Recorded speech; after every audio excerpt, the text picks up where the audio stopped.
आप मगरिब से तलू होगा तो लोग उसे देखेंगे, सब ईमान ले आएंगे, उस वक्त किसी का ईमान नफा न देगा। ख़वातीनो हज़रात, अगर इन पेशगोइयों का आज के दौर के साथ मवाजना किया जाए तो निहायत अफसोस के साथ ये कहना पड़ता है कि अक्सर इस्लामी ममालिक में ये अलामात कसरत के साथ जाहिर हो रही हैं। यानी दो बड़े ग्रोहों में जंग की पेशगोई को आज के हालात के पेश नजर देखें तो पता चलता है आज दो बड़े मसलकों का आपस में झगड़ा एक आम सी बात बना हुआ है।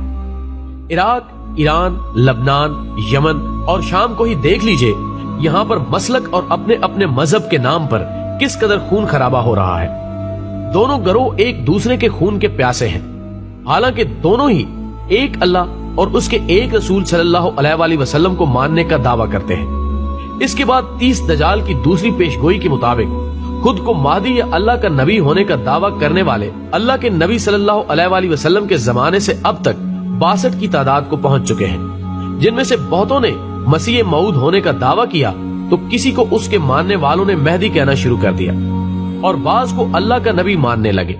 इसके बाद इल्म को उठा लिए जाने की तीसरी पेशगोई को भी आज हम पूरा होते देख रहे हैं। दोस्तों, आज जुहला की कसरत होने के साथ साथ हर कोई आलमे दीन बना फिरता है। टेक्नोलॉजी ने इतनी तरक्की कर ली है कि आपके थोड़े से तलाश करने पर मतलूबा कुरान की आयतें और अहादीस तो आसानी से मिल रही हैं, लेकिन फहमे कुरान और हदीस आज हमारे अंदर नहीं।